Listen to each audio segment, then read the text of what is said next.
Okay, Andrea, before I got my house, I sat down with crayons, because that's what I had because of the kids, and drew how I wanted my garden to look. And you can see I even listed the plants that I wanted. At that time I had water turtles, so but I don't have that anymore. And I wanted a dog, but instead now I have a tortoise yard. That is how I designed my yard. And for the most part, I've achieved most of what I wanted to do. But you can draw your own plans and just, every month do one little thing. Okay, so here's my garden update for May.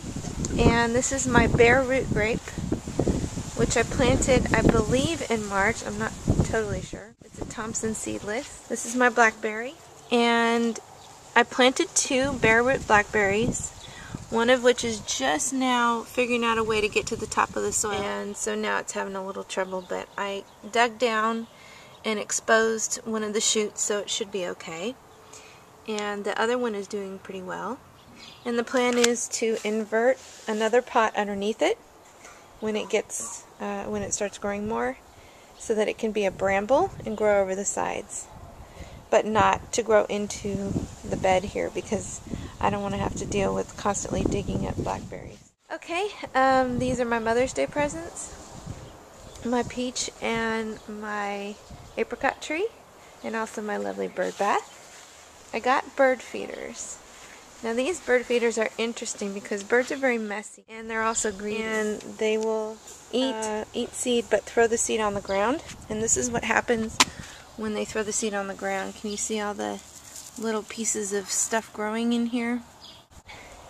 So I figured out by trial and error that I have to adjust the feeder so that only a little bit of seed can be obtained at a time, so they don't make a big old mess. So I have 2 bird feeders, and initially my naive thought was that if I put food out for them, that they would be less likely to eat my cherries. I'm not really sure if that was effective. Probably not, but I do enjoy the bird. Okay, this is the rosemary, just like your rosemary, but do you see how ginormous it is?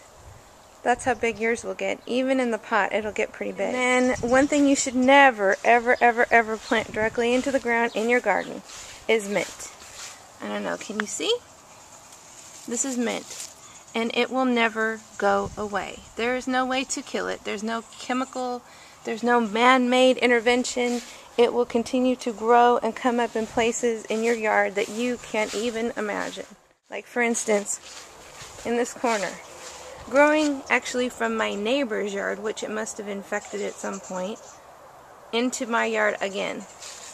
But I must admit, the smell is just heavenly. What were those mules you made? Or you can make mojitos? This is my raspberry. There's 2 of them here, so that they can pollinate each other. And see, the birdseed has even gotten in here. This is my cherry tree, which for the first time gave fruit. Not a lot, but we were very happy to get it. These are my watermelons, which I'm container growing. They're doing pretty well. And this one right here has orange, it's going to have orange flesh when it grows. This is my grafted 4-in-1 apple tree. It became diseased, and I broke down this year and finally purchased some copper spray to treat it, and also some, I cut off many of the grafts. There's only 1 graft remaining, and I'm not even sure if it's alive. And this is my larger bed. You can see I have squash and cucumbers growing over here, which I will then train to grow across this bed so that it won't grow directly under the grass. And then in the front part of the bed, I have all greens, all different kinds of greens. So, and I cut these daily. So what I do is I grab, right now it's in the process of regrowing from my last cut. You can see where my last cut was, right here. That's the evidence of my last cut. And the point is to stop them from flowering, because once they flower, they're no good. So, like, here I'm going to go ahead and break off these buds that are trying to open up. But I basically cut across the top of the greens. And it's kind of like a lawn. When you cut it, it continues to grow new baby leaves. Which is great because every night I can come out and have stir fry. I'm going to have to cut these ones tonight because they look like they want to send up a flower shoot. But in here I have organic mesclun greens. They're like lettuce greens. And this right here is a culprit. This is a snail, obviously. And this guy can totally destroy your greens and everything. Don't want to use chemicals in my yard. What I do is I feed him to my tortoise. Now they're slow on the uptake. They won't exactly go after him, but they'll eat him eventually.